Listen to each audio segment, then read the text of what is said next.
One thing I would say, it's never as bad as you think.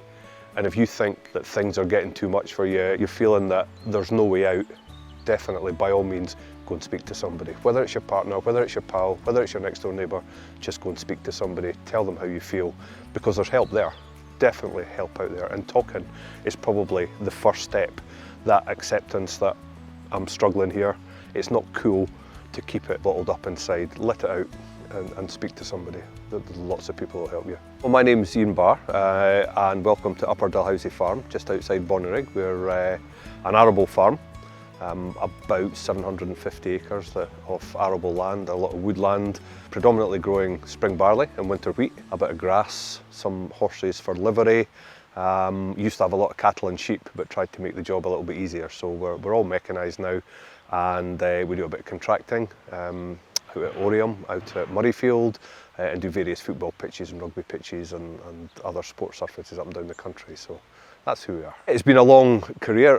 Like most farmers, got involved in rugby very early. My father was always shouting and screaming at the television along with my mother, watching Scotland playing. So I played for the local rugby club, which was Lasswade. Started off about 8 or 9 years old, as long ago as I can remember. Played there, played through college and the wee bit for Lothians and Borders Police. Played for a little while at Musselburgh, but most of my career was spent at Lasswade. Captained the team, coached the team. Really passionate about it. It's been my main sort of sport all my life. Got involved being on the committee, became president of Lasswade for about 15 years, which never really intended to happen. It just kind of evolved. Did a big development project for them, new facilities and everything, and then got involved with Scottish Rugby as an elected council member, and from there I was really lucky to be the ambassador for the Scotland under-20s for 4 years. Spent a couple of years on the board, which was very interesting, then took a year out and then came back in again as vice president, which I did for 2 years, and then president, which I just finished off in August. So it's been, yeah, really good putting something back into the game, and just by sheer chance on Tuesday I became a director of a new company, Limited by Guarantee, which oversees the performance of the Scottish Rugby Board on behalf of the member clubs as part of a new governance review. So it's been an interesting journey.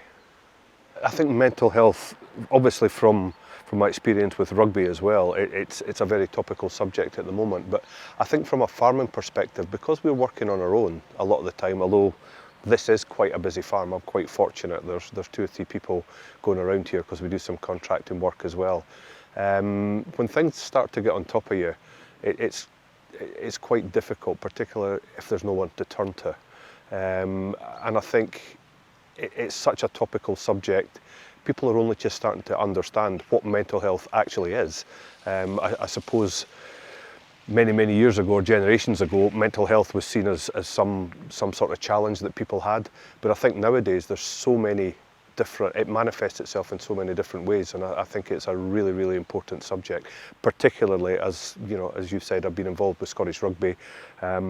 We know that from injuries, from concussions, from various things that can go on within your personal life or on a rugby pitch or at your work, how important it actually is, and I think we're learning about it all the time. Do you know, I'm going to be kind of brave and say that there's a kind of, it's a bit like rugby, there's a kind of macho image to farmers, and particularly males, which will be the biggest percentage of farmers.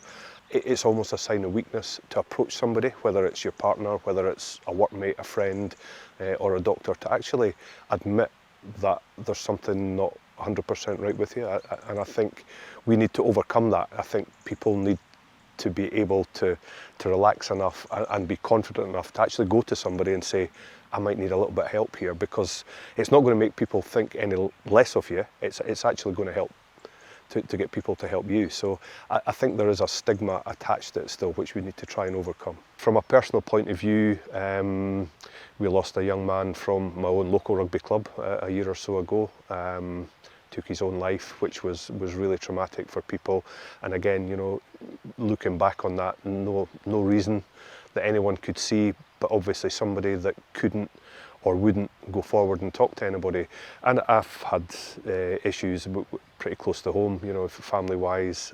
Sometimes things can get on top of them as well. So I have got personal experience of it, and I think that's why I would say to anybody, it's really important that you talk, whether it's to a friend, a workmate, partner, anybody, your GP. I know there's various groups out there.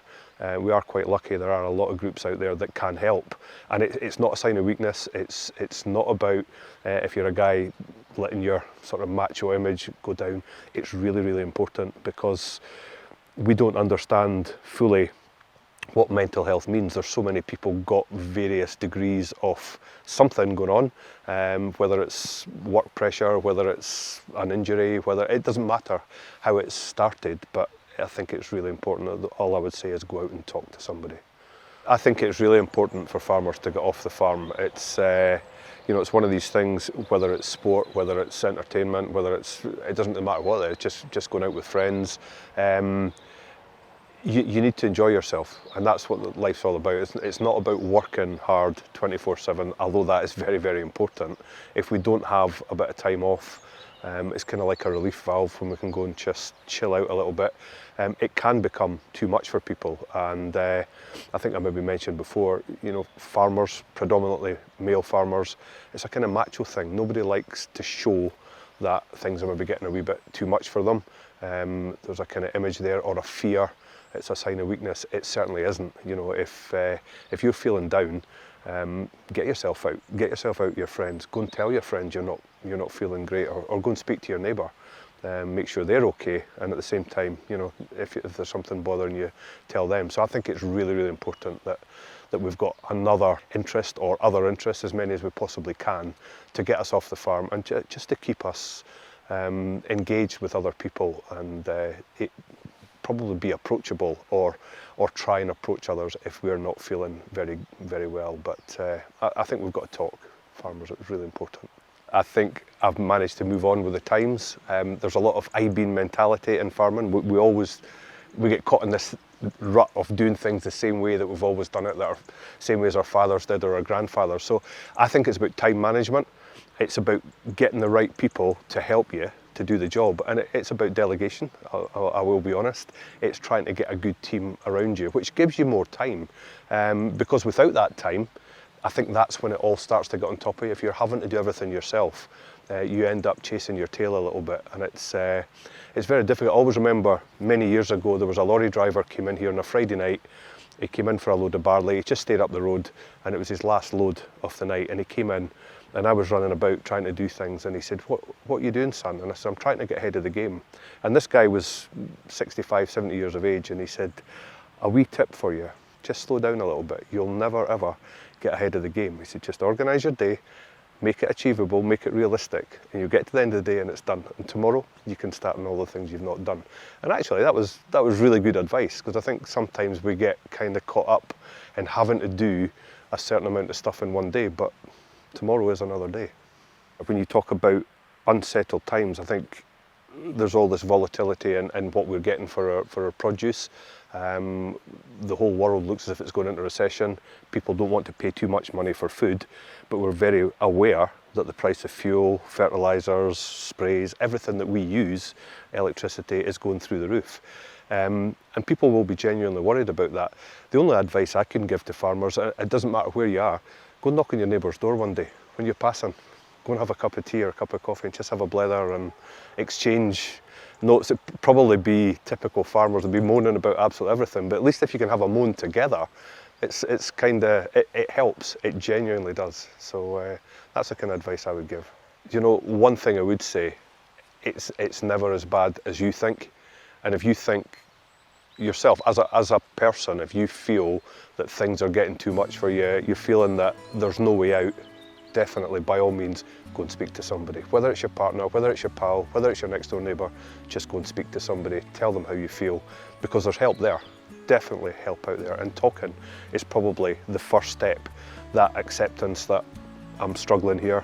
And it's actually, it's more, if it's guys that we're talking about, I know there's a lot of women involved in farming too, and they'll be under the same pressures, but I think the male of the species just finds it really difficult to actually reach out for help. So just accept that life isn't easy and go and speak to somebody. That's the advice I'd give to everybody.